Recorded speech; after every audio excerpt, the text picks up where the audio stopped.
Welcome to the Great Detectives of Old Time Radio from Boise, Idaho. This is your host, Adam Graham. If you have a comment, email it to me, box13@greatdetectives.net.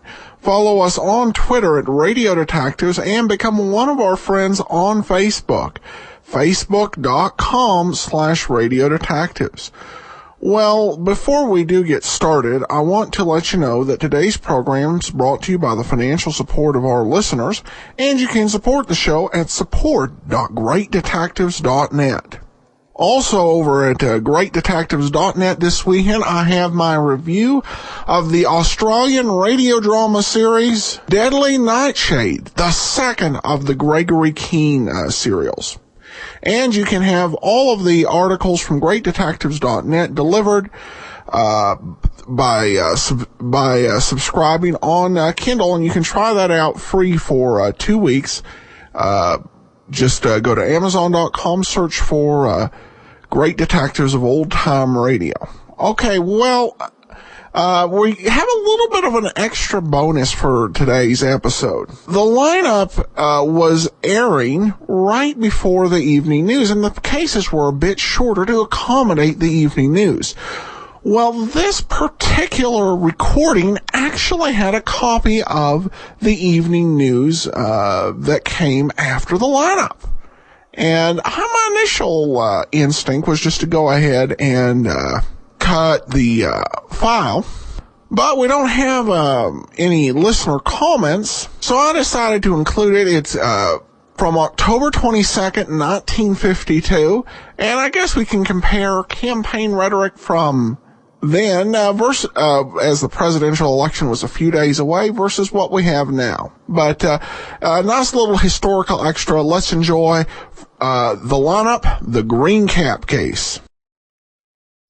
Ladies and gentlemen, we take you now behind the scenes of a police headquarters in a great American city, where under the cold, glaring lights will pass before us the innocent, the vagrant, the thief, the murderer. This is the lineup.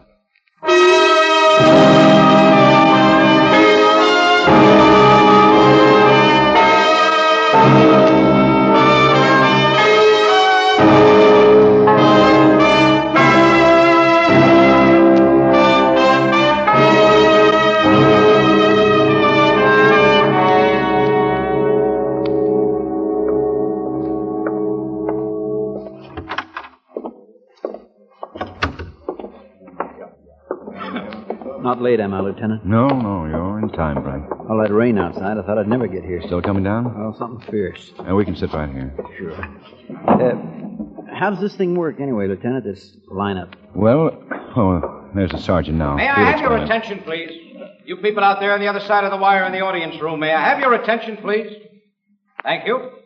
My name is Cogger, Sergeant Pete Cogger. I'll explain the lineup to you. Each of the suspects you will see will be numbered. I'll call off a number, their name, and charge. If you have any questions or identifications, please remember the number assigned to the prisoner as I call his name.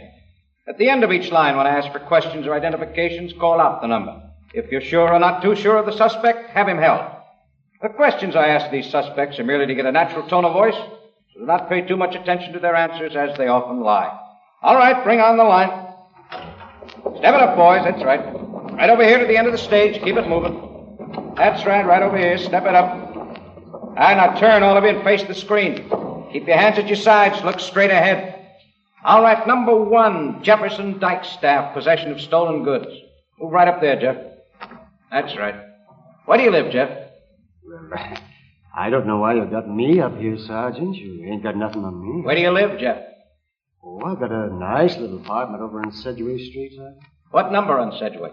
It's 1408, the second apartment in the rear. I don't know why you got me up here. You're charged with possession of stolen goods, Jeff. Well, I don't understand that, Sergeant. You should. The arresting officers report they examined a trunk in your apartment and found the following items. 227 assorted men's wristwatches, 143 assorted women's watches, 19 rings, 3 diamond pins, 5 pearl necklaces, 17 bracelets. Want to hear more, Jeff? What's all that got to do with me being here? Most of these items were reported stolen, Jeff. They were? Where'd you get them? Get what? The stolen goods that were found in your trunk. Well, I don't know why you got me up here, Sergeant. You just ain't got nothing on me. All right, slide on down, Jeff. Number 2, Ralph Crapella, assault with a deadly weapon. Step right up there, Ralph. That's right. Where do you live, Ralph? Freight yards. How long you been in town? Long enough. How long, Ralph? I don't have to answer no questions. And you didn't have to slug that railroad detective with a piece of lead pipe. I slugged him. Why'd you do it, Ralph? He had it coming. Why? The dirty fink telling me to get out of the yards. I hope I beat his lousy brains out. You almost did. He's on the critical Well, list. he had it coming, a lousy cop. I hope he croaks. And that goes for the rest of you stinking bulls, too. I hope you all croak. All right, slide on down, Ralph. Yeah, you all got it coming, you lousy fakes. Shut up, Ralph. Now, take them clubs and them guns, and what do you got? Just a bunch of lousy fakes. I hope you all croak. I said shut up. Yeah, I'd like to beat all your lousy brains out of you stinking cops. Get him out of here. Yeah, I'm gonna do it, do you hear? And your boy ain't the only one. I'll get more of you. Take him in the tank to cool off. Yeah, you get it all right. I'll beat your lousy brains out of you lousy stinking dirty. All right, number 3, William Goodsall, open charge. Step right up, Bill. Take your hat off. That's right. Where do you live, Bill? Hacienda Motel. Sing out, Bill. It's a long way to the back of the room. Where do you live? Hacienda Motel. Where's that? Out of the 105th of Lexington. How long you live there? 3 days. Keep your head up, Bill. Look at the screen. Where'd you live before that? Jennings Motor Court. Washington and Price. For how long? 2, 3 days. Hey, Lieutenant. What kind of work do you do, That Bill? guy. Recognize him? He looks like him, all right. When's the last The time? guy that held me up. Did work. You sure? Yeah, that's him, Now, what Lieutenant. kind of work, Bill? See how that scar in his nose sticks out now? Oh, yeah, that's him, all right. Okay. What were you doing? Sergeant Cogger, Yes, sir. hold number 3.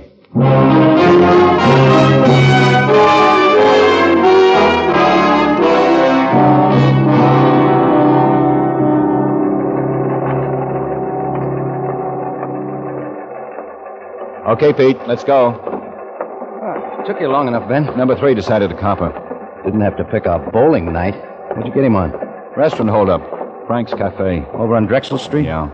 What was his take? $16. Frank's business can't be so good. If you ever ate there, you'd know why. Well, hold it, Ben, Pete. Oh? Something up, Klein? Yeah, 211 shooting, gas station at Harper and 67th. Captain Warlow wants you to cover. Why us? The attendant's dead.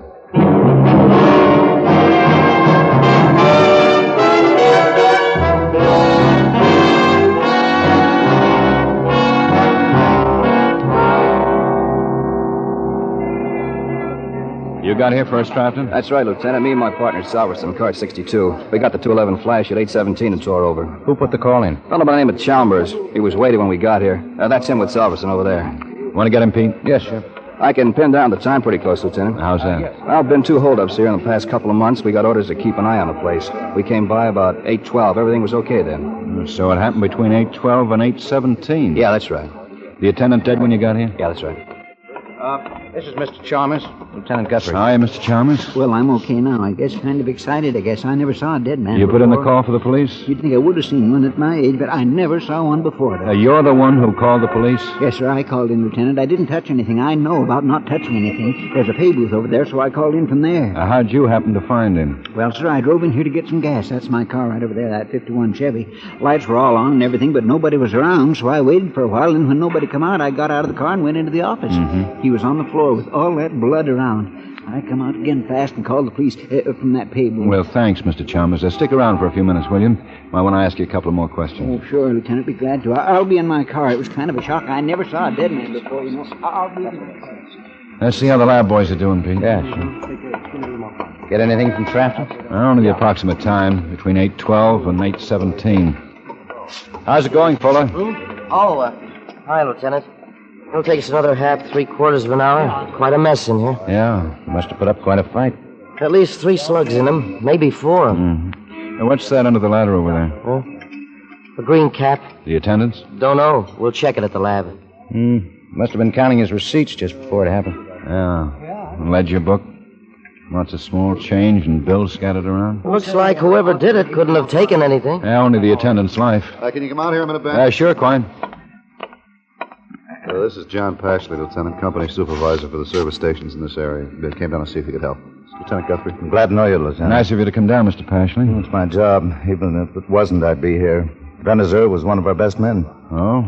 That was his name? Yeah, William Brennizer. Been with us since October of 45. We put him on as night manager of the station here at Harper and 67th a little over a year ago. You know anything else about him? Well, let's see. He's 38, married. Wife's name's Mary. 2 children. Girl 14, boy 7. It's going to be tough on them. Yeah. You know what happened here yet? Well, looks like an attempted robbery. The Brennizer trying to put up a fight. Yeah, but our men are all warned not to resist if any such attempts are made, Lieutenant. Have you seen the inside of that office? I guess there was a struggle, all right, but I didn't think Brennizer would put up a fight. Why not? He thought too much of his wife and kids. He'd been trying to get off night work because of them. Asked for a transfer to a day job upstate. Too bad he didn't get it. Well, he did. He's going up there next week.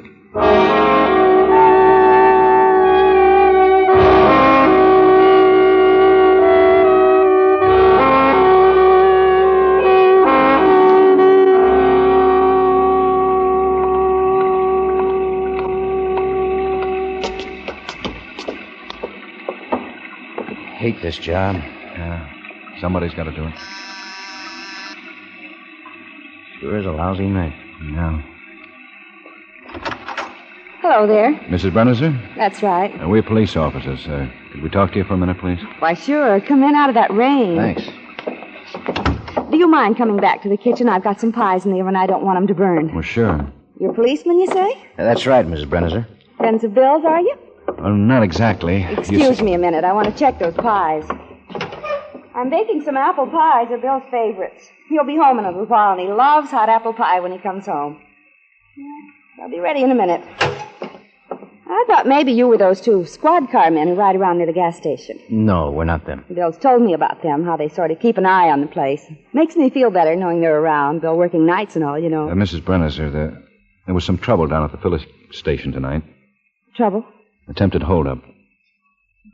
Bill, something's happened to... What's happened? Tell me, what's happened? Your husband was shot, Mrs. Brennizer. Shot? Bill shot? Yes, ma'am. No. It couldn't be. Where is he? I've got to get to him. Where is he? Bill's dead, isn't he?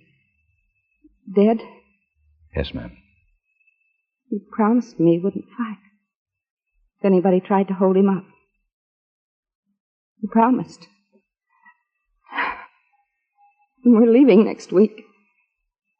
He's being transferred to a new job upstate. He won't have to work nights anymore. He won't have to work nights. Oh, excuse me, please. Eyes, I think they're burning. Sure.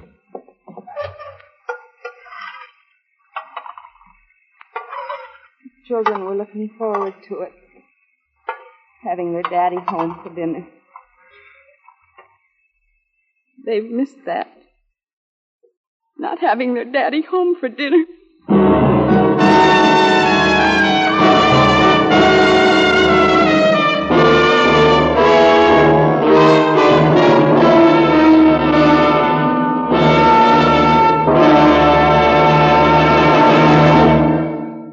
Tomorrow night, most of these same CBS stations will present another lineup. A great lineup of musical shows. The Jack Smith Dinah Shore Show, the Peggy Lee Show, the Doris Day Show, and the Bing Crosby Show, with Jimmy Stewart as Bing's special guest. So, for a great musical lineup, be with CBS tomorrow night.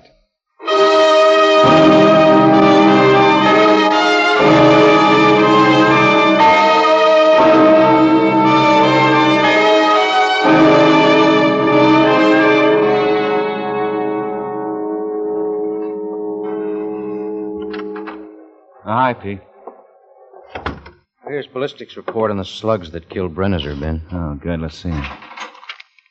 32 caliber automatic fired from foreign smokeless cartridge cases. Foreign? Yeah. Pricker says probably a Belgian make. Uh-huh.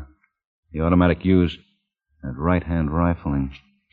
Anything on record that matches? Oh, nothing. Yeah, there wouldn't be. You get the autopsy report? There it is. One bullet wound, vicinity right temple. One just to the left of the spine at the shoulder blade. One at the shoulder joint. Another below the armpit to the rear. One eye badly bruised. 4 shots, 3 in the back. Uh-huh. How do you figure it happened? Well, Brennizer must have started counting his receipts around 8 o'clock. 8:05, Traft and Salverson came by in car 62. A couple of minutes later, somebody walked in with a gun. Must have cased the joint. Knew about 62 and waited till it got clear. Yeah, could be. Brennizer put up a fight for a while, and that's when the ladder turned over and the killer lost his cap. Are you sure the cap wasn't Brennizer's? His wife and brother-in-law say no. Oh, you want some coffee, Ben? Not now. What about all those shots? Brennizer must have tried to break away. That's when he got the 3 in the back. The 4th one in the temple after he hit the deck? Yeah. There wasn't any holdup, Ben. No. Something's phony. Has to be. All those shots, no money taken. Brennizer puts up a fight when company orders are to relax. Must be great to work out a homicide. Nothing to do but guzzle coffee all day. Different in the lab, huh, Fuller? Yeah, you know it. Sure. Slaving all day over a hot pinochle deck. You should live so long. What have you got for us on that cap, Fuller? Well, it's size 6 7/8. The taping is unusual. 50% cotton, 50% wool. Cap was made on 2 types of sewing machines. One was a Singer single needle, number 24/7. The other a Singer double needle, number 24/36. Yeah, boiled down, what does that mean? You shouldn't have any trouble running down the manufacturer. Anything else? I suppose you'd like a description of the killer. Well, that'd help. You might try looking for a young white male with medium brown straight hair. Thanks, we will. Kate, take McDonald, Sloan, Asher, and Quine, make the round of the cap manufacturers. Find out who made that cap, what store handled it, who bought it. Right. I'll check with Brennizer's family. Look for another motive besides robbery. Guthrie. It's Quine, Ben. Hey, what's up? Got another gas station job like Brennizer. They got one of the guys who did it.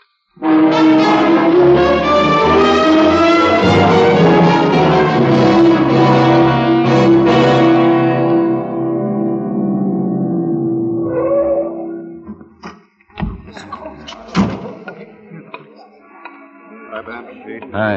Another Brennizer deal, all right? Stick up, shooting, no dough taken. The attendant dead? Yeah. 2 punks pulled the job. Lieutenant shot one of them before he died. Other one got away. He was wearing a green cap then. The twin of the one we found at Brennizer's. Where's the one who was shot? Over there. They're loading him into the ambulance. Now, let's get over. Sure. He's in a bad way. They figure he'll be DOA. Easy. Can he talk? Little. Doesn't make much sense. Okay, that does it. Let's get moving, Mike. How is he, Doc? Don't bet on him. Can he talk? And nothing can hurt him now. I'll ride along, all right? Sure, hop in. Bring back my car, Pete. Okay, Ben. Let's go, Mike.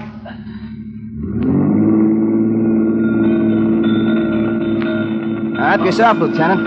All I can do is push some saline solution into him. Okay, Doc. What's your name, Mac? Can you hear me? What's your name? Trigger Happy. Ozzy. Trigger Happy. Who's Trigger Happy? Hold him. Gotta have dough. It's a sensitive shoot. Gotta have dough. You a cop? That's right. Did you shoot down that station attendant? Am I gonna die? Am I? Let's get at that arm, huh, Lieutenant? Yeah, sure. Am I gonna die? I don't want to die. Who gunned down that attendant? Torch. Trigger Happy punk. Torchy who? Don't know. Last name Steve. Something. Gunned him down. Where can I find him? Don't want to die. Where does Torchy work? Garage. What garage? Just shooting all he wants. No dough. Shooting. What garage? How am I gonna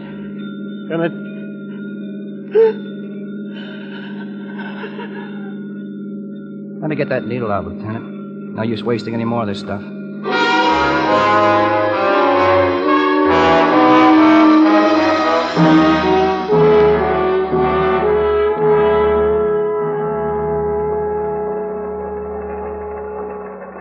covering the garages, Ben? Burton and Marzani. They got a squad each. Lots of garages in town. Yeah, lots of guys by the name of Steve, too. Yeah. Anything on the caps? Well, Quine should be in soon with a preliminary report. How are you making out on the grudge motive? Family says nothing doing. I have a call in for Pashley. Brenner's his boss at the oil company? Yeah. Hey, what about ballistics? No report yet. But I'll give you 8 to 5 the same type slugs killed both men. No bet. Yeah. Guthrie? This is Pashley, Lieutenant. Sir, I got that message you left for me. I think you might have something there. How's that, Pashley? Well, I hadn't thought of it until I got your message, but Brennizer was going to be transferred upstate next week. Yeah, I know. Well, he had an assistant working for him at the station, a young kid around 19. He thought he ought to get Brennizer's job, but Brennizer wouldn't recommend him, though. Too unreliable. They threw a few punches about it. What's this man's name? Well, I went along with Brennizer, of course. Had to fire the boy. He blamed Brennizer for it. Said something about getting even. What's his name? Oh, well, I looked it up as soon as I got your message. It's Warren. Steve Warren. Pretty unsteady kid emotionally. How bad. Do they ever call him Torchy? Oh, that I wouldn't know. You got an address for him? Yeah, we have, but it's no good. How's that? Mailed out his severance pay and it came back unknown at that address. Oh. Well, what about references, relatives, anything like that? I might have something better for you. What? Well, one of the boys here ran into him a couple of days ago, said he was working at Rutger's garage, 1900 block on Halverson. You think that might help? It might.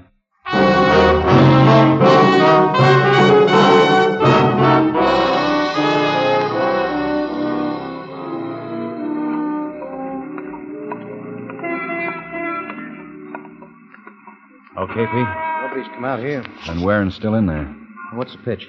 Holland and Travis have the exit ramps covered. Burton at the rear door, Johnson Asher at the sides. How do we take him? He's working the grease pits. Main floor in the rear. Floor manager's got everybody working as usual. Shouldn't be any trouble. Let's go in. Yeah.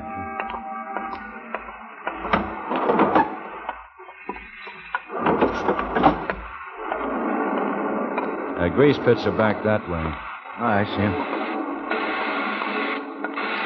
Which one's Warren? Over on the left. Packing the wheels in that Buick. Young kid. Looks harmless enough. The runners have found out different. Well, I think he spotted us, Ben. Yeah. Try to take him easy. Don't want any shooting in here. Walking away. Heading for that elevator. Watch it, Pete. He made it. Yeah. Let's hit that ramp. You might have winged him, Ben. Maybe. Hey, where's that elevator go? All the way up, 6 floors. That could be tough. If it goes up 6 floors, it will be. My legs can't take this gaff anymore. We're lucky, Pete. He's up here on 2. Elevator door's open. Yeah. All those cars. It's tough to spot them. Yeah, take that side. I'll try over here.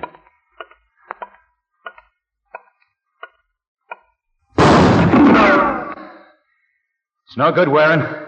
You're all through. Toss down that gun and come out. I see him, Ben. Back of that yellow Chevy. Better make it easy for yourself, Warren. Toss that gun and come out with your hands over your head. You'll never get out alive, Warren. We have men all over the place. Better come out before we go in after you.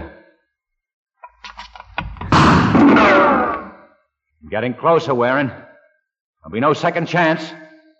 I'm getting closer.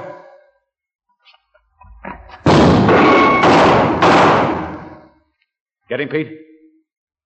Okay, Ben.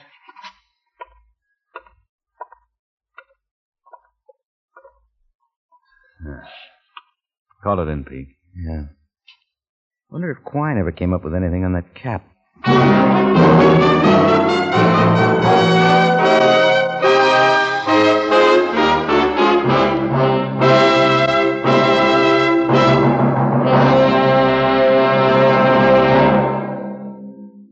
The lineup, where before you pass the innocent, the vagrant, the thief, the murderer. Listen again next week when we again bring you the lineup. May I have your attention, please? You people out there on the other side of the wire in the audience room, may I have your attention, please? Thank you. My name is Cogger, Sergeant Pete Cogger. I'll explain the lineup to you. Each of the suspects you will see will be numbered. I'll call off a number, their name, and charge. If you have any questions or identifications, please remember the number assigned to the prisoners. I call these names.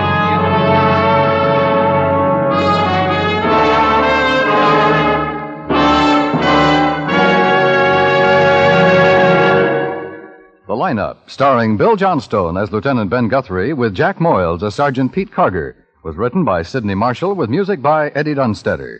Featured in tonight's cast were Parley Bear, Howard McNear, Bob Sweeney, High Everback, Jim Nusser, Herb Ellis, Sidney Miller, Bob Griffin, and Virginia Gregg. The Lineup is produced and directed in Hollywood by Jaime Del Valle.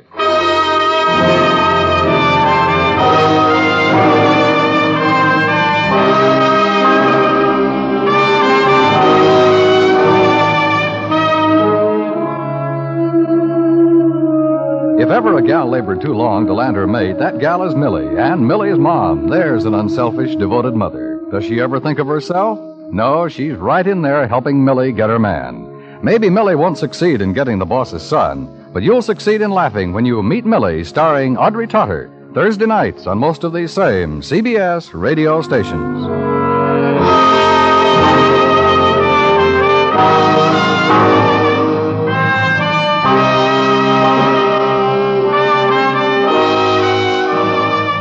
Dan Coverly speaking. And remember, the Star's address is the CBS Radio Network.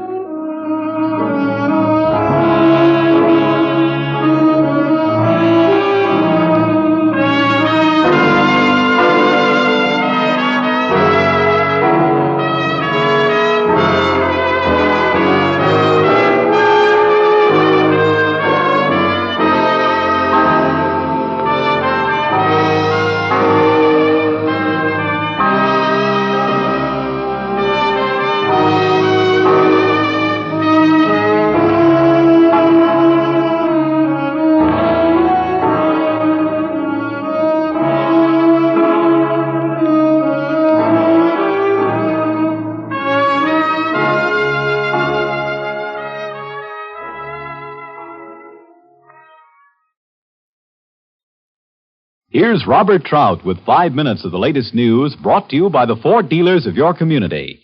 Big in everything but price. That's the all-new Ford. It's your best car buy for $52. You get a huge expanse of windows, including a curved one-piece windshield. You get more usable interior space than in any other low-priced car. And you get a smooth, level ride thanks to Ford's automatic ride control that takes bounce out of bumps, tilt out of turns. See the car that's taken America's heart. See the 52 Ford at your Ford dealers. Now, your nightly reporter, Robert Trout. The government cracked down tonight, on the leaders of the Communist Party in the United States, ordering the immediate surrender of 8 of them facing deportation and action leading to the possible deportation of 10 more. Simultaneously, at the United Nations, Secretary General Trygve Lie was discharging an American employee of the UN who refused to tell a Senate subcommittee whether he's engaged in espionage against the United States. Another American employed by the UN was suspended on similar grounds, and 9 others placed on special leave pending a full investigation. The powerful political committee of the United Nations took an unexpected action tonight, voting 51-5 for an immediate debate on the touchy Korean question. We have no late report on the fighting in Korea, but the Defense Department in Washington reports 962 American casualties last week, which is the highest toll since July. The latest shots in the political war were fired a few minutes ago by President Truman in Pittsburgh, where he's fighting to win for Governor Stevenson the 36 electoral votes of Pennsylvania, which the president himself lost to Thomas Dewey 4 years ago. Before an enthusiastic Pittsburgh audience tonight, President Truman said he's glad to see that in recent days, General Eisenhower, speaking in the eastern states, has sounded somewhat less like an isolationist. But, said the president, I cannot trust a man who has played this kind of game with the grave issues of national security. And he urged his listeners to choose a man who maintains his principles under fire, and that is, he said, Governor Stevenson. In upstate New York, General Eisenhower finished a New England tour before enormous audiences with a speech tonight in Troy, where he devoted himself to the subject of the nation's finances. He accused the administration of systematically encouraging inflation and using inflation as a national policy. The general's remedy consists of 3 steps. 1, knocking down the administration idol of cheap money. 2, getting unified action from the government's economic agencies. And 3, slicing the fat out of the national budget. And General Eisenhower spoke scornfully of the administration's controls over prices. He said they're nothing but weak stopgaps. Governor Adlai Stevenson is in New York State, too, and we're just getting the reports of his speech in Buffalo, where he said General Eisenhower is guilty of a cruel hoax by holding out hope for the swift release of people who are now enslaved behind the Iron Curtain. And Governor Stevenson went on, it's a great tragedy that the Republican Old Guard has now succeeded in doing what Hitler's best generals never could do. They have captured General Eisenhower. 2 items from abroad. The coalition government of Austria has fallen after 7 years of running the country, the members of its various parties unable to agree on a budget for the coming year. And a note from Iran, which has now definitely broken off diplomatic relations with Great Britain. The Foreign Ministry of Iran borrowed a book from the British Embassy in Tehran, a book on the rules to be followed when a nation breaks relations with another. The Iranians borrowed the rule book several weeks ago, and when the British asked for it back last week, the Iranian government said they were still using it. But now the break is official, and Iran should be able to return to the British the book on how to break relations. This is Robert Trout in New York. Now here's Harry Clark for the Ford dealer in your community. Watch the buyers go Ford. Proof that the great new Ford is the standout car of the year, the only completely new car in the low-price field. It's the only car in its class to offer a choice of high-compression V8 or 6 engines, 3 great transmissions, 18 beautiful models, and a wide choice of body, upholstery, and color combinations. Visit your Ford dealers tomorrow. Test drive the 1952 Ford, the ablest car on the American road. Listen to Robert Trout in the news tomorrow night over the CBS Radio Network. Welcome back. Well, they didn't even have to pay anyone to play the killer in this episode. As to the newscast, I always found it really interesting. And one of those reminders that our generation did not invent the over-the-top political attack. Well, that will do it for today. If you have a comment, send it to me, box13@greatdetectives.net. Follow us on Twitter at Radio Detectives and become one of our friends on Facebook. Facebook.com/Radio Detectives. From Boise, Idaho, this is your host, Adam Graham, signing off.